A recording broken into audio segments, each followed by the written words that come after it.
In this video, I'm going to show you how to use the mole formula to do the calculations that are going to be the homework for our mole topic. And so they're pretty simple. I'm going to do one or two with you just to show you, because there are some different types, but they're all done the same way. So they all use the mole formula, and the mole formula is moles equals grams over GFM. So you should have learned the GFM already. If you didn't, go back and watch my video on calculating gram formula masses. That's what GFM stands for. And then let's start. So let's do number one. So number one says, how many moles are in 1,830 grams of phosphorus? So this is my mass, 1830. They want moles. And the formula, since this is an element, is just P. So we look up P on the periodic table, and it weighs, when rounded, 31. So since it's just phosphorus, then you're just going to solve for X.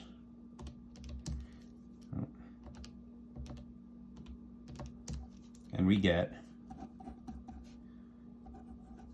59. If you want to put 0.03, that's fine. Rounding doesn't really count. 59.03 moles of P. And there's your final answer. So this is the work I'm going to want to see. Now let's do a harder one.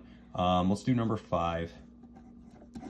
5 says, what is the mass of 2.5 moles of calcium chlorate? So at this point, we don't, in this question, I could make it much harder by just doing this, just covering up the formula.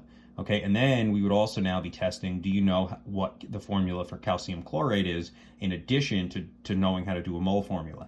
Since our goal of this is not to really learn how to name compounds, we should have already learned that.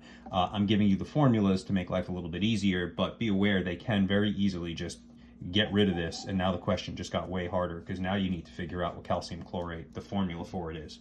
So let's do this one. Moles equals grams over GFM. They tell me they have 2.5 moles. They want to know what the mass is, that's my grams, and I have the formula, calcium chlorate. So it is CaClO3 twice. So what that's going to break down into is 1 calcium, 2 chlorine, and 6 oxygen.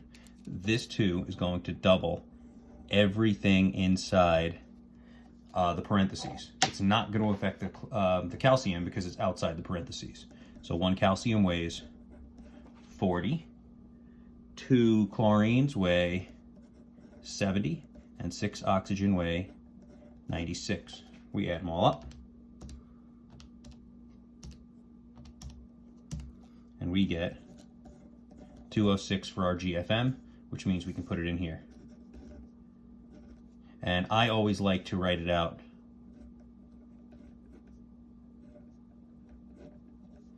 the formula either next to the GFM or before the GFM part, because it is a good double check to make sure that this matches up with this. But if you're doing this work over to the side, then that's totally okay as well.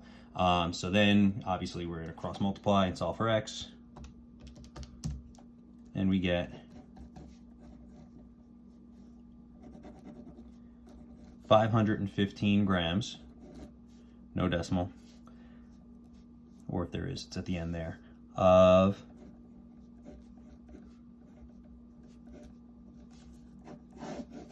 and there's your answer. Okay, so when you do this type of problem, I am going to want to see your math for your mole formula, and I'm also going to want to see your GFMs for your formulas when you need them. So a lot of them are going to need GFMs. The reason I didn't do it for the first one is P's just an element, so I just look it up. But for nitrogen, it's diatomic, so you're going to have to take the weight of nitrogen and double it, and then for all the compounds, you're going to have to calculate their GFMs. So I do want to see the GFM off to the side. So you're going to do the math like this for every single problem that's showing all work, and then you're going to do it on a separate sheet of paper, and then you're going to attach it to the back and turn it in. All right, so that's everything you need for this sheet.